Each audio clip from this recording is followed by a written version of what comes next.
Today, we'll be driving another classic.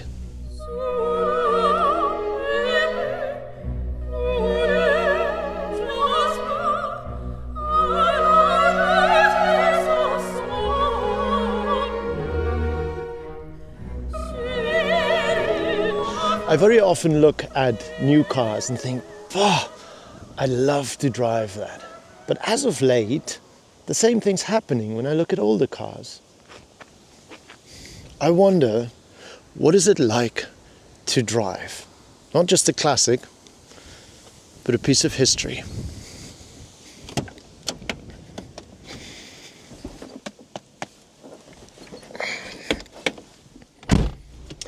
Let's go for a drive in the VW Golf II GL. GL is the sweet spot. GL had the cream of the crop. You had the C and the CL. That was your comfort, luxe. And then you had the G for grand luxe, the grand luxury car. Then you got your GT, your GTI, your GTD. But they all had the stiffer suspension, didn't they? They had all these characteristics of being sporty and all that. Here is the comfort.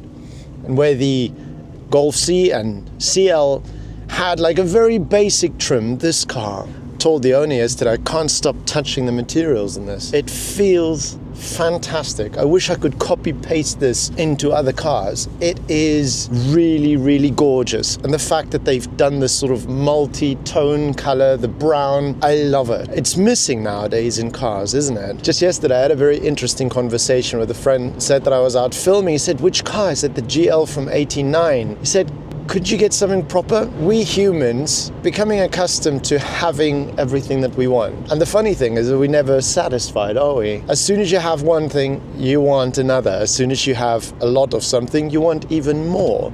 There isn't something like enough. Bringing that back to this Golf, it is a huge thing that they did with the Golf II as an improvement over the Golf I. But more than that, it's a huge thing that they did by giving us things that you wouldn't think weren't normal in cars back in those days. But they weren't. And I'll show you this in a minute. Hang on, I gotta pull over for this. The brochure that they made on the Golf, look at this. Beautiful pictures, lots of explanation as to what is so exceptional about this Golf. Let's go back, I'll show you this one. Same story. The Golf, and it's explaining copious amounts of information about this car. It's exactly this one. Even the interior, the color, and all of that matches. Look at this. It was a big, full-on brochure printing all the imperatives that needed to be communicated about this car. Something that we think is so normal nowadays. This over here, state-of-the-art, very sophisticated heater and blower system. You've got 1, 2, 3, 4 outlets, hazards, an indicating light over here, heated rear windshield. You also had a washer at the back. This wasn't normal. This light over here, yes, some cars did have them, but this one will stay on for about a second or two after you close the doors. It's just a little add of luxury. The fact that here for the passenger, you'd have a little makeup mirror. That wasn't normal. You've got little containers on the side of the doors, storage compartments, storage compartments, storage compartments, electric mirrors, left and right. You've got a 5-speed gearbox. It's at 1, 2, 3, 4, and E, and I presume that E is for economy. The elegance, the luxury, the space, the comfort, and the practicality that they put into this Golf II was marginally better than what you had in the Golf I. It's just overall a greater quality car.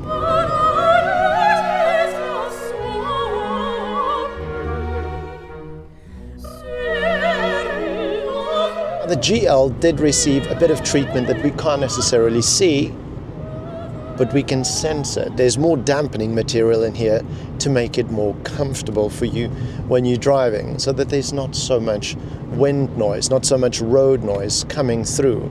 Also, they've done great things with the suspension, again, at that time, and compared to the Golf 1, to give you a smoother ride. These seats, they said, medicinally structured so that it can support an upright seating position that is good for the spine. They look fantastic and they're very, very comfortable, and the material choice on this is A-class. We've got disc brakes in front and self-adjusting drum brakes in the rear. No ABS, no power steering, and it's lovely. It's just so special.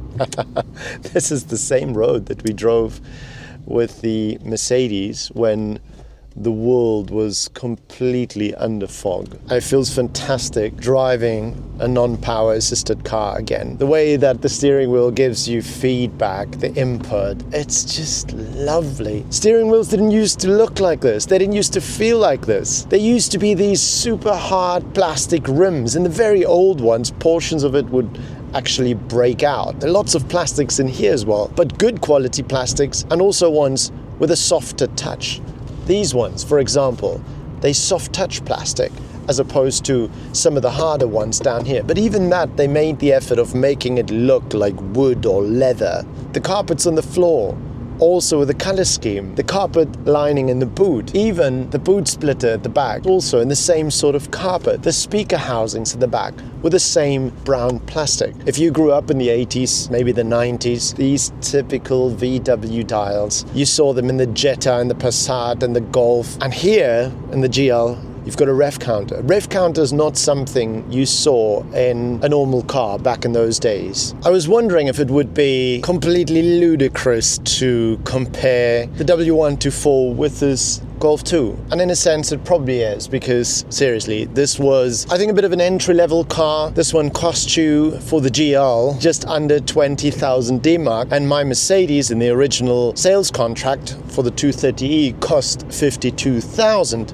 D-Mark. So there was a considerable difference, and you'd expect something for that extra money. So if the Mercedes is much better, it is because it is. It was also aimed at a different class. You have your executive saloon. This was straight aimed at young families and young people. It was a car for the folks that started out and wanted to get their first set of wheels, and to offer them something special when they did that. Hence, more room in the back, more luggage space, more durability, a sense of comfort, and also added safety features. Golf 1 was the answer to the Beetle not being able to be modernized into a more practical, more economical, and a safer young family car. Is there anything exciting about this? Yes, we're doing it. This is the excitement. At least for me, it's exciting just driving this car because it's still around. The fact that it's still there, and the fact that I can sit in it and drive it today and it feels fantastic, the way it probably felt 30 odd years ago, I think that's really what proves these cars to us, isn't it? 4-cylinder, front wheel drive, transversely mounted, 1.6 litre, churning out 72-ish horsepower, 128 Newton meters of torque, drives the front wheels through a 5-speed manual gearbox. 0 to 100 in around about 15 seconds. But if I compare it to the Mercedes, it's a different world. But then it is a different world. Oh, guys, look at that. Look at that, bro. Oh, wow. It's been real having you guys on board. Thank you so much. I'll see you in the next video. Until then, thanks for joining. Bye.